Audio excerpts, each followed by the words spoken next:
Voilà pour les titres. Bonsoir. Fin du séjour du président de la République aux États-Unis. Dans la journée de vendredi, le chef de l'État, Faure Gnassingbé, a eu des entretiens avec Michaëlle Jean, ex-gouverneur général du Canada. Elle est candidate au poste de secrétaire général de l'Organisation internationale de la francophonie. Ses propos sont recueillis par Anita Tigaku.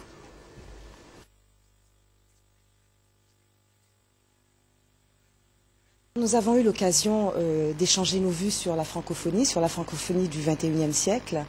Et pour moi, il est tout aussi important de parler de ce que je pense des potentialités et des avenues nouvelles pour la francophonie, que d'entendre aussi ce que les chefs d'État, les chefs de gouvernement ont comme priorité, les feuilles de route qui sont les leurs et ce qu'ils attendent de l'Organisation internationale de la francophonie. Nous avons parlé aussi de l'expérience togolaise elle-même. Nous, du Canada, avons suivi de très près le récent processus électoral et le rôle joué par l'OIF à cet égard pour accompagner ce processus a été très, très concluant. D'aucune façon, lorsque les chefs d'État et de gouvernement me reçoivent, je ne me sens étrangère aux réalités africaines. On me reçoit comme une alliée, comme une amie des pays africains, très à l'écoute, et c'est cela qui compte. La République populaire de Chine célèbre le 65e anniversaire de sa fondation. À Lomé, l'ambassadeur Liu Yunxi a convié plusieurs personnalités à une réception pour célébrer les relations d'amitié et de coopération sino-togolaise. Au terme de plus de 3 décennies de partenariat, les relations entre la Chine et le Togo ont connu une évolution harmonieuse et très fructueuse. Arnold Kiliou.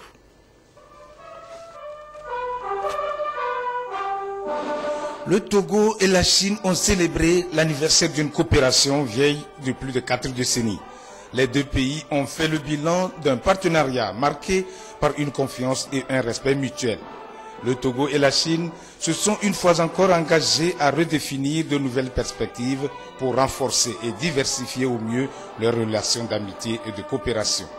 Je tiens à souligner que la Chine, puissante ou faible, n'a pas oublié et n'oubliera pas l'attachement des frères togolais à la politique d'une seule Chine et leur soutien ferme à la cause de la réunification pacifique de la Chine.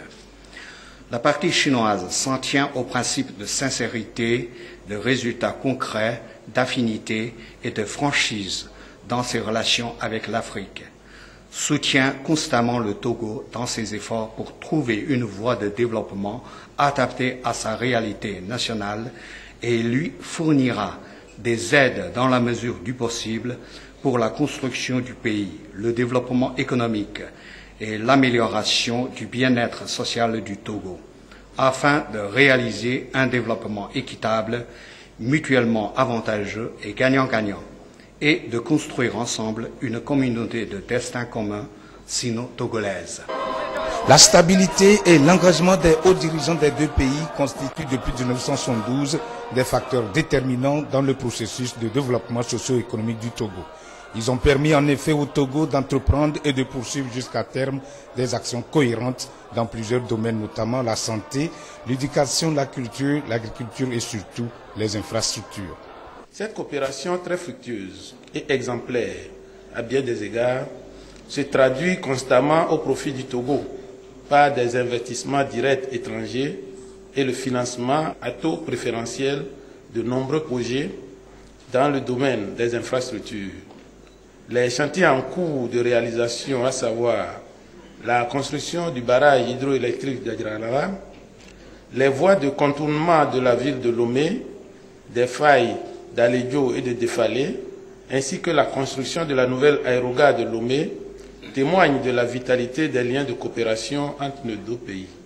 Le Togo bénéficie d'un fructueux partenariat avec la Chine, tant au plan d'aide publique au développement, du commerce, de l'agriculture, des investissements, de la santé, que de la formation des ressources humaines. Au terme de 3 décennies de partenariat, les relations sino-togolaises ont connu une évolution harmonieuse et croissante.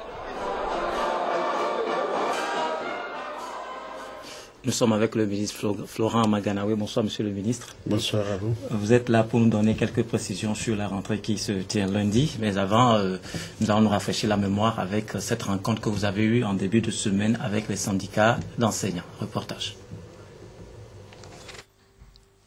Ceux qui avaient encore des doutes sur l'effectivité de la rentrée scolaire 2014-2015 le 29 septembre prochain peuvent maintenant se rassurer. Les élèves des primaires et secondaires reprendront le chemin des classes à la date indiquée selon le calendrier fixé par les responsables de l'éducation au Togo. Faisant le point d'une réunion qu'ils viennent de tenir à Kwalimé avec les syndicats des enseignants, les ministres des enseignements primaires et secondaires et de l'enseignement technique et de la formation professionnelle ont déclaré aux journalistes que les obstacles pouvant empêcher le démarrage des cours le 29 septembre ont été levés. Des responsables syndicaux qui ont assisté à la conférence de presse ont préféré conditionner la confirmation des déclarations des ministres aux consultations avec leur base. Les deux ministres ont donné l'assurance aux acteurs de l'éducation, particulièrement aux élèves et aux parents d'élèves, de la poursuite dès la rentrée prochaine de la mise en œuvre des mesures incitatives et maintien des élèves en classe, notamment à travers l'extension des cantines scolaires à plusieurs établissements. Des dispositions sont également prises pour sensibiliser les élèves et les enseignants sur la maladie Ebola. Monsieur le ministre, est-ce que la rentrée tient lundi, effectivement? Merci de me poser cette question. Je voudrais rassurer tout le monde. Le gouvernement a pris toutes les dispositions pour que la rentrée 2014-2015 soit effective le lundi 29 septembre à 7 heures, voilà, sur toute l'étendue du territoire national. Il y a des rumeurs qui circulent toujours. L'USET menace d'aller en grève.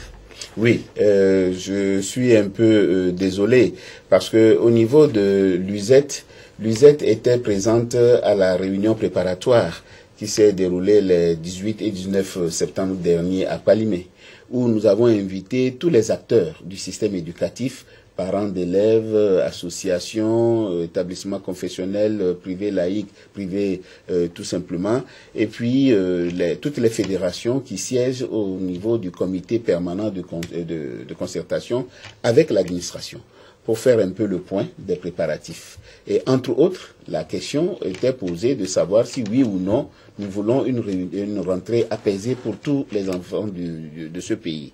Et après concertation, parce qu'entre-temps, les syndicats ont voulu se concerter avant de répondre à la concertation, quand ils sont revenus, eh bien, il nous est clairement dit, région par région, les préoccupations des uns et des autres. Mais la réponse, en fin de compte, était oui, tout le monde veut une rentrée apaisée pour les enfants togolais. Je suis surpris qu'une fois à Lomé, eh bien que des sons de cloche dissonantes puissent être entendus sur les médias, réunions par-ci, AG par-là, pour démentir finalement ce que eux-mêmes ont accepté. En tout état de cause, je pense qu'il faut rompre définitivement avec cette habitude que à chaque rentrée, eh bien, on soit encore à douter de la confiance mutuelle que l'on doit se faire. Il y a eu un communiqué du comité permanent de concertation, mais ça n'a pas permis de dissiper les doutes. Je crois qu'il y a un problème de prime. Oui, il y a un problème de prime. En fait, cette prime ne date pas d'aujourd'hui.